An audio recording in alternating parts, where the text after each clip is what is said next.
जय जय रघुवीर समर्थ. समर्थ म्हणतात की देव आहे जवळी परंतु भेट नाही जलंबरी. देव आहे जवळी पण भेट नाही जलंबरी. आणि म्हणून समर्थ म्हणतात की आपल्या आसपासच परब्रह्म आहे, आपल्या आसपासच देव आहे, पण आपल्याला तो दिसत नाही असं समर्थ आपल्याला ते सांगतात. आणि म्हणून समर्थ म्हणतात की आपण चर्मचक्षुने पाहतो म्हणून आपल्याला तो परब्रह्म दिसत नाही, पण ज्ञान चक्षुने जर आपण पाहिलं तर तो परब्रह्म चहूकडे आपल्याला दिसेल असं समर्थांनी आपल्याला ते सांगितलं. आणि म्हणून समर्थ म्हणतात की विषयांचा आपण अतिरेक वापर करतो, विषयांचा अतिरेक वापर झाला की त्रास आपल्यालाच होणार आहे. म्हणून समर्थ म्हणतात की विषयांचा अतिरेक वापर झाला की त्रास आपल्यालाच होणार आहे. आणि म्हणून समर्थ म्हणतात की प्रत्येक गोष्टीला प्रमाण आहे, प्रत्येक गोष्टीला प्रमाण आहे असं समर्थांनी आपल्याला इथे सांगितलं. आणि म्हणून समर्थ म्हणतात की एखाद्या भाजीमध्ये जर मीठच जास्त झालं तर भाजी खाऊ वाटत नाही, आणि एखाद्या भाजीमध्ये जर तिखटच जास्त झालं तर भाजी खाऊ वाटत नाही. प्रत्येक गोष्टीला प्रमाण आहे. आणि म्हणूनच समर्थ म्हणतात की ते आपल्याला चांगली वाटते किंवा चांगली दिसते. जर एखाद्या गोष्टीचा अतिरेक झाला तर त्याचा परिणाम ही वाईट दिसतो असं समर्थांनी आपल्याला इथे सांगितलं. आणि म्हणून समर्थ म्हणतात की क्रोधाचा अतिरेक झाला की नंतर मात्र मातीच होणार आहे असं समर्थांनी आपल्याला इथे सांगितलं. आणि म्हणून समर्थ म्हणतात की एखाद्या कार्यक्रमामध्ये गेलं आणि तेथे जेवण फ्री आहे म्हणून आपण जर 10 दिवसाचं जेवण एकदाच केलं किंवा 3 तास आपण जेवतच बसलो तर आपल्याला रात्री त्रास होणार आहे, आपल्याला उलट्या होणार आहेत, आपल्याला ऍसिडिटी होणार आहे. म्हणून समर्थ म्हणतात की जेवढी आपल्याला भूक आहे तेवढंच जर आपण जेवण केलं तरच आपलं आरोग्यही उत्तम राहणार आहे. पण अतिरेक झाला तर आपल्या देहावरही त्याचा विपरीत परिणाम होणार आहे, वाईट परिणाम होणार आहे. आणि म्हणून समर्थ म्हणतात की प्रत्येक गोष्टीला प्रमाण आहे. अतिरेक कोणत्याही गोष्टीचा करू नका. अतिरेक केला तर त्याचे विपरीत परिणाम, त्याचे वाईट परिणाम हे आपल्यालाच भोगावे लागतील असं समर्थांनी आपल्याला इथे सांगितलं. समर्थ म्हणतात की संसार आहे, जीवन आहे, ते जगताना आपल्याला विषयांचा वापर करायचाच आहे असं समर्थांनी सांगितलं. पण समर्थ म्हणतात की आपण जेवताना जसं लोणच्याचा वापर चवी पुरता करतो, भाजीसारखं आपण लोणचं खात नाही, चवी पुरतं लोणचं घेतो, तसं विषयांचा वापरही जीवन जगताना चवी पुरताच केला पाहिजे असं समर्थांनी आपल्याला इथे सांगितलं. आपण जर विषयांचा वापर जर जास्त केला तर त्याचा विपरीत परिणाम आपल्या देहावर आणि आपल्या कर्मावर होणार आहे असं समर्थांनी आपल्याला इथे सांगितलं. आणि म्हणून समर्थ म्हणतात की दुसऱ्याला त्रास देऊन आणि दुसऱ्याचा छळ करून आपण कधीही सुखात राहू शकत नाही. म्हणून समर्थ म्हणतात की दुसऱ्याला त्रास देऊन, दुसऱ्याला छळ करून आपण कधीही सुखात राहू शकत नाही. आणि म्हणून समर्थ म्हणतात की एखादी व्यक्ती असते आणि ती इतर लोकांना सांगते की मी तुम्हाला चांगली नोकरी लावते, मी तुम्हाला चांगली नोकरी देतो, तुम्ही मला 10,000 रुपये द्या, असं विश्वासात घेऊन बऱ्याच लोकांना सांगते म्हणली एखादी व्यक्ती. समर्थ म्हटले आणि ती समोरची व्यक्ती तीही गरीब असते, तीही स्वप्न पाहते की जर 10,000 या व्यक्तीला दिले तर आपल्याला उत्तमाची नोकरी लागेल, आपलं घर प्रपंच चालल, या आशेने ती व्यक्ती ही लोन काढते, मित्रांकडून घेते आणि त्या व्यक्तीला 10,000 रुपये देते. आणि ती व्यक्ती मात्र सर्वांचे पैसे गोळा करून ते शहर सोडून जाते. मग समर्थ म्हणतात की ज्या व्यक्तीने सर्वांकडून पैसे गोळा केलेले असतात त्या व्यक्तीला थोडा वेळ सुख मिळेल, थोडा वेळ शांती मिळेल, थोडा वेळ समाधान मिळेल, पण पुढे जाऊन त्याचे विपरीत परिणाम त्या व्यक्तीला भोगावेच लागणार आहेत असं समर्थांनी आपल्याला इथे सांगितलं. आणि म्हणून समर्थ म्हणतात की इतरांचं तुम्ही तळताड घेऊ नका, इतरांचं लुबाडू नका. प्रत्येकाची परतफेड केल्याशिवाय परब्रह्म आपल्याला वरती घेतच नाही असं समर्थांनी आपल्याला इथे सांगितलं. आणि म्हणून समर्थ म्हणतात की परब्रह्म परमेश्वर म्हणून घ्यायला खूप वेळ लागतो, परंतु राक्षस म्हणून घ्यायला 5 मिनिटही लागत नाही. समर्थ म्हणतात की राक्षस बनायला 5 मिनिटही लागत नाही. इतरांना शिव्या श्राप द्यायला, इतरांना काठीने मारायला, इतरांना बोलायला 2 मिनिटही लागत नाही. ती राक्षसी प्रवृत्ती झाली. राक्षस बनायला 5 मिनिटही लागत नाहीत म्हणले समर्थ. राक्षस हा लगेच बनतो म्हणले, पण परमेश्वर म्हणून घ्यायला मात्र खूप कालावधी लागतो. आणि म्हणून समर्थ म्हणतात की तुम्हाला राक्षस बनायचं आहे का परमेश्वर परमेश्वर म्हणून घ्यायचा आहे हे तुम्ही ठरवा, असं समर्थांनी आपल्याला इथे सांगितलं. आणि म्हणून समर्थ म्हणतात की देव माणूस बनून घ्यायला खूप वेळ लागतो. देव माणूस म्हणून घ्यायला खूप वेळ लागतो, पण राक्षस म्हणून घ्यायला मात्र 2 मिनिटही लागत नाही, तसं समर्थांनी आपल्याला इथे सांगितलं. आणि म्हणून समर्थ म्हणतात की आपल्या बरोबर आपण इतरांचंही उत्तमाचं केलं पाहिजे. आपल्या बरोबर आपण इतरांचंही चांगलं करण्याची भावना जर आपल्यामध्ये असेल तरच परब्रह्माला ते आवडतं, तरच परब्रह्म आपल्यावरही खुश असतो, आपल्यावरही तो आनंदित असतो आणि तो मग आपल्याला उत्तमाचा आपलाच दास म्हणून घेतो, असं समर्थांनी आपल्याला ते सांगितलं. आणि म्हणून समर्थ म्हणतात की सुदामाची भक्ती एवढी होती, एवढी उत्तमाची सुदामाची भक्ती होती. अखंड श्रीकृष्णाचं नामस्मरण ते करत होते. ज्यावेळेस सुदामा श्रीकृष्णाला भेटायला द्वारकेत गेले त्यावेळेस मात्र श्रीकृष्णाने मात्र सुदामाची भक्ती पाहून सुदामाची नगरी, सुदाम्याचं घर, सुदाम्याची नगरी राजमहाल करायचं ठरवलं. त्यावेळेस श्रीकृष्णाने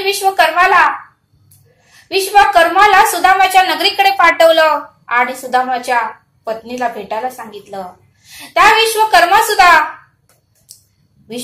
सुद्धा सुदामाच्या नगरीत गेला आणि सुदामाच्या पत्नीशी तो बोलू लागला की मला श्रीकृष्णाने पाठवलं आहे आणि तुमच्या पतीची भक्ती पाहून श्रीकृष्णाने तुमचं घर हे राजमहाल करायला सांगितलं आहे. तुमचं घर हे सोन्याचं राजमहल करायला मला सांगितलं आहे. त्यावेळेस मात्र सुदामाची पत्नी ही सामर्थ्यवान होती, शक्ती होती, तिलाही ज्ञान होतं कसं बोलायचं, काय करायचं, कशी भक्ती करायची हे तिलाही माहिती होतं.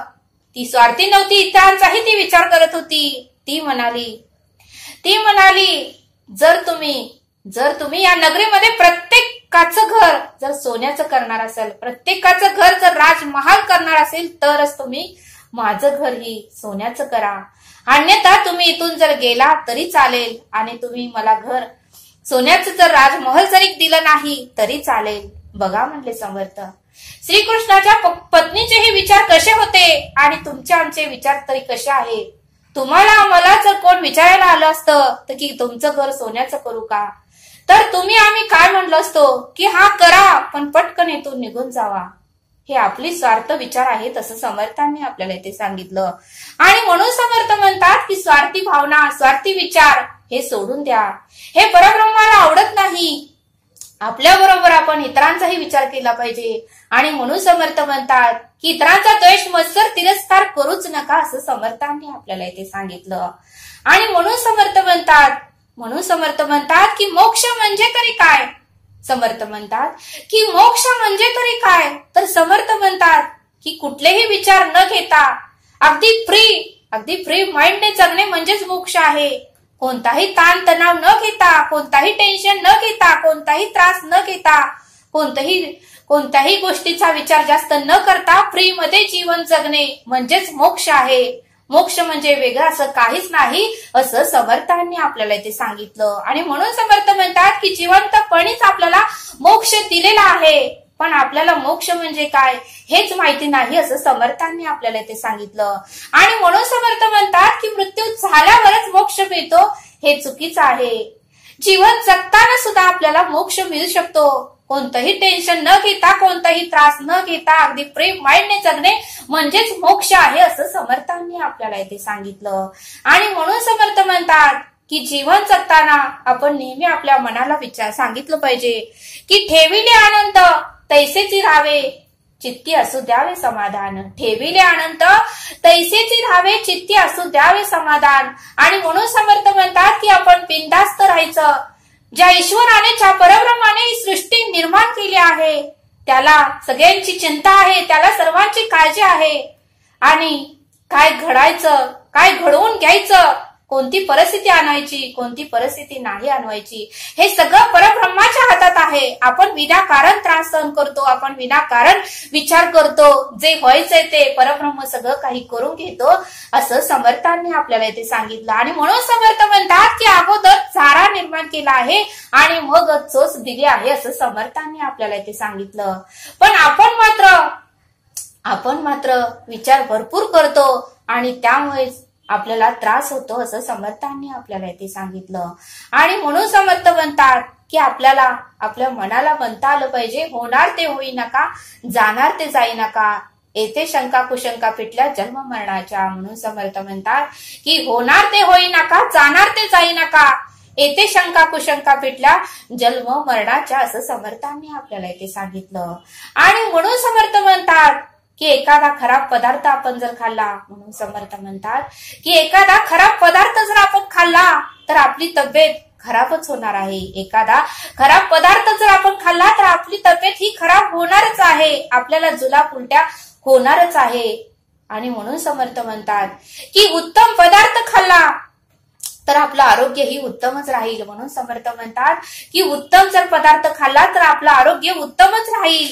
आणि म्हणून समर्थ म्हणतात की उत्तम पदार्थच खा आणि उत्तम विचारच कर. आणि जर उत्तम पदार्थ खाल्ला, उत्तम विचार केला तर बुद्धीकडेही चालना तसेच मिळेल आणि बुद्धी ही तसाच विचार करेल. आणि बुद्धी जर उत्तमाचा विचार करू लागली तर आपलं पुण्यही वाढेल, असं समर्थांनी आपल्याला इथे सांगितलं. आणि म्हणून समर्थ म्हणतात की उत्तम पदार्थच खा आणि उत्तम विचारच कर. आणि उत्तम विचार केला की बुद्धीकडेही उत्तम विचारच येतील आणि आपली पुण्याही वाढेल, असं समर्थांनी आपल्याला इथे सांगितलं. समर्थ आपल्याला एक बोध सांगतात. समर्थ म्हणतात की देव आहे जवळी परंतु भेट नाही जन्मभरी. देव आहे जवळी परंतु भेट नाही जन्मभरी. आणि म्हणूनच समर्थ आपल्याला एक बोध सांगतात. समर्थ म्हणतात की एका गावामध्ये मोठं असं मंदिर होतं. समर्थ म्हणतात की एका गावामध्ये महादेवाचं असं मोठं मंदिर होतं आणि बरेच भाविक लोक त्या मंदिरामध्ये दर्शन घेण्यासाठी येत होते. बरेच भाविक लोक त्या मंदिरामध्ये दर्शन घेण्यासाठी येत होते. आणि जे काही परमेश्वराला, परब्रह्माला हार, नारळ, उदबत्ती, साखर, पेढे काय लागत होते ते घेत होते आणि त्या महादेवाच्या मंदिरात जात होते. पण तेथेच एक लहान मुलगा होता. समर्थ म्हणतात की त्या मंदिराच्या समोरच एक लहान मुलगा होता आणि तो सर्वांना विनवणी करत होता की ताई मला एक ग्लास रसाचा तुम्ही घेऊन द्या, माझ्याकडे पैसे नाहीत. दादा तुम्ही एक ग्लास मला रसाचा घेऊन द्या, माझ्याकडे पैसे नाहीत. अशा बऱ्याच जणांना तो मुलगा विनवणी करत होता. पण बरेच जण त्या मुलाकडे दुर्लक्ष करत होते. कोणीही त्या मुलाकडे पाहिलं नाही की कोणीही त्या मुलाला विचारलं नाही की कोणीही त्या मुलाची चौकशी केली नाही. प्रत्येक जण फक्त आम्हाला महादेवाला जायचंय, महादेवाला भेटायचं आहे, महादेवाला हार घालायचाय, महादेवाला पेढे दाखवायचे, महादेवाला साखर द्यायची आहे. प्रत्येक जण असाच विचार करत होता. आणि बरेच जण तो हाराचा, फुलाचा, पेढ्यांचा, साखरेचा, उदबत्तीचा 150 रुपयाचा सेट खरेदी करत होते आणि तो महादेवाच्या मंदिरात देत होते. पण समर्थ म्हणतात की तो सेट परत दुसरी व्यक्ती आणून परत तेथेच विकत होती. हा असा कारभार चालतच होता. पण तो लहान मुलगा मात्र सर्वांना विनवणी करत होता. ऊन भरपूर होतं, त्या सगळ्या घामाच्या धारा त्याला येत होत्या. खराट्याने मंदिर लोटत होता आणि तो बाळ मात्र सर्वांना विनवणी करत होता की मला कोणीतरी एक ग्लास रसाचा घेऊन द्या, कोणीतरी मला सरबतचा एक ग्लास घेऊन द्या. पण बऱ्याच लोकांनी त्याच्याकडे दुर्लक्ष केलं. पण तेथेच एक मुलगी होती, तेथेच एक लहान मुलगी होती आणि तिने तो सर्व प्रकार पाहिला आणि तिच्या डोळ्यात अश्रू आले. आणि ती त्या मुलाकडे आली आणि त्या मुलाला म्हणाली थांब मी तुला रस घेऊन देते. आणि त्या मुलीने 2 ग्लास रसाचे, त्या मुलीने 2 ग्लास उसाच्या रसाचे त्या बाळाला घेऊन दिले, त्या मुलाला घेऊन दिले. आणि तो मुलगाही उसाचा रस पिला त्याने आणि तो तृप्त झाला. आणि त्यानेही त्या मुलीला धन्यवाद दिलं आणि पुन्हा खराटा घेतला आणि मंदिर लोटू लागला. आणि ती मुलगी मात्र महादेवाचं, त्या परब्रह्माचं दर्शन न घेताच तेथून ती निघून चालली. त्यावेळेस आजूबाजूचे लोक त्या मुलीला म्हणाले, अगं मुली, अगं बाळा, तू एवढ्या लांब दर्शन घेण्यासाठी आलीस आणि महादेवाच्या मंदिरात मात्र तू गेली नाहीस, महादेवाचं दर्शन मात्र तू घेतलं नाहीस, असं का ग करतेस? तू जा महादेवाचं दर्शन घे. तू एवढ्या लांब आलीस, कशासाठी आलीस? त्यावेळेस त्या मुलीने मात्र खूप छान उत्तर दिलं. ती म्हणाली, अहो ताई, अहो दादा, मगापासनं मी बघत आहे, तो बाळ, तो मुलगा तुमच्याकडे विनवणी करत होता, रस मागत होता. पण मला माझ्या ईश्वराने दर्शन दिलं, मला माझ्या परब्रह्माने मंदिराच्या बाहेर येऊन दर्शन दिलं. तर ते लोकांना काही समजेना. ते म्हणाले, अगं आम्हाला दिसला नाही, तुला कसा दिसला? त्यावेळेस ती मुलगी म्हणाली, या बाळाच्या रूपातच महादेवाने मला दर्शन दिलं. या मुलाच्या रूपातच महादेवाने मला दर्शन दिलं. आणि तो मुलगा त्या मुलीकडे स्मित हास्य करून आपलं आपलं काम करू लागला.